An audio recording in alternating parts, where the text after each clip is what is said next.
Hello, Lynne, daughter of the American Revolution that you are. I'm hearing good news about your recovery. This is terrific.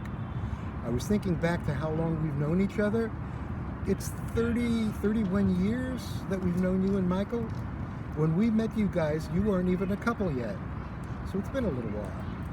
We've done an awful lot of stuff on RERA together, and of course Michael has been a REOC director, one of the very few to actually be elected by this community. And I think of all the programs, all the events that you created, of course starting with the Cherry Blossom Festival, which started out just as a quiet little celebration of our own trees. Do you remember that first year? The Japanese tsunami happened and we took all the money that was created at the event, almost $10,000, and we marched it down to the Japanese consulate. That was something. And then of course it turned into not a Roosevelt Island event, but a New York City event, and just blossomed, and it's been just a wonderful thing for celebrating Japanese culture, Japanese food, of course the tea ceremony. It's been a marvelous thing. And then the other events, the programs that you put together, the Easter egg festival and all of that. RERA seems to be in a bit of a hiatus now, along with everything else with the pandemic, and I'm looking forward to the time when they are back in business, you are back in business, you combine again to create brand new events with your imagination and your hard work, and that will be a time. We love you, Lynne. Get better fast, because we need you. I can't think of a greater contribution for someone to make than to give the gift of life, which is what Lynne did as she began teaching hands-only CPR to residents of Roosevelt Island. In 2015, Lynne was very instrumental in leading the state of New York to require high school students to learn hands-only CPR before they graduate. I joined her in that mission on Roosevelt Island through RERA in 2015, and together, by 2019, we had trained more than 1,250 residents in this life-saving skill. Lynne has a great skill in leading by example and inspiring others to do their very best. This is what Lynne did for me. She not only inspired me, but she also brought out the best in me as I helped train residents. Now, there are not only many people on Roosevelt Island who know how to save a life, but for the many residents who have moved away to all corners of the globe, they have taken this life-saving skill with them. So this is truly an amazing legacy of Lynne's that will impact New York City and the world for generations. 2, 1. Hi, Lynne. I want to thank you for all your hard work on behalf of Roosevelt Island and all the residents. The program that I co-led with you, Pay It Forward, is wonderful, a wonderful idea, and it helps assure the less fortunate among us that we really are a community and we really do care. Through all of your hard work and encouragement of others, your sense of humor has remained intact, and it's a part of your personality that I love. Thank you so much again.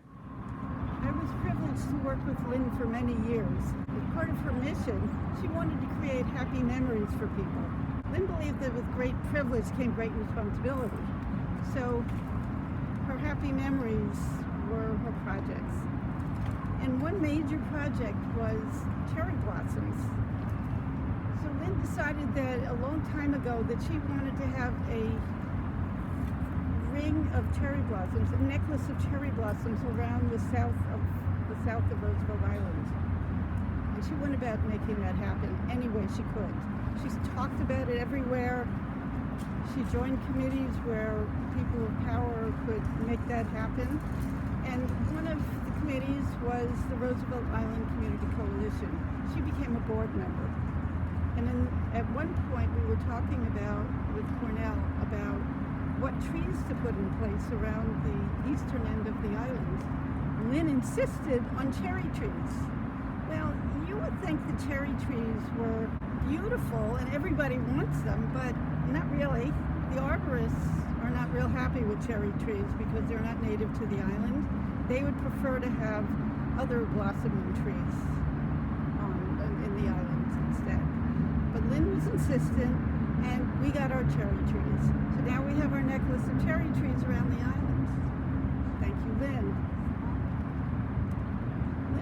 also insisted on making sure that Cornell in their build did not truck their material along Roosevelt Island. So she came up with an idea: don't truck with us.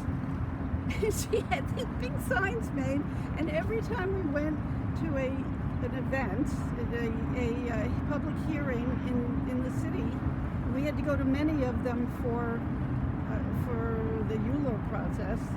She brought her signs: don't truck with us. And in the end, they decided it would be better for community and Cornell cooperation that they would barge. So Cornell started to barge all their building materials. So Lynne, way to go. You did an amazing job in your years on working with Roosevelt Island. Thank you so much. After 29 years of service to RERA, even before Lynne became RERA president 2 years ago, she was involved in most, if not all, of the RERA committees. And she was involved in so many more things than the ones that were previously described by the people that you've just listened to. Personally, I was involved with her in the affordable housing, or the Mitchell-Lama Empowerment Program. She was trained as a paralegal working for Legal Aid, and she advocated for the residents of Eastwood, currently Roosevelt Landings, in trying to make sure that people weren't evicted from their apartments unnecessarily, because at that time there was a transition going down. So I even went down to the courts with her as she was fighting for these neighbors of hers in Eastwood to make sure that they weren't evicted. Lisa Fernandez of Carter Burden wanted to also present a video thanking Lynne for being so welcoming of Carter Burden when they first came onto the island, but she was unable to because of her work pressures. Wendy Hirsch also wanted to thank Lynne for, especially now in this pandemic, Lynne was able to connect Wendy with the food pantry at Evangel Christian School, and they were able to set up the food pantry on Roosevelt Island. So even now, there's a food pantry that people in need can go get food every Friday on Roosevelt Island. So thank you so much, Lynne, for being that connection. I'm just going to quickly list everything else that she was involved in. It's a long list, so I'm going to go through really quickly. And she was involved in these activities as part of RERA. Making sure that the grocery store, however many grocery stores that came in and off Roosevelt Island, accepted WIC and food stamps.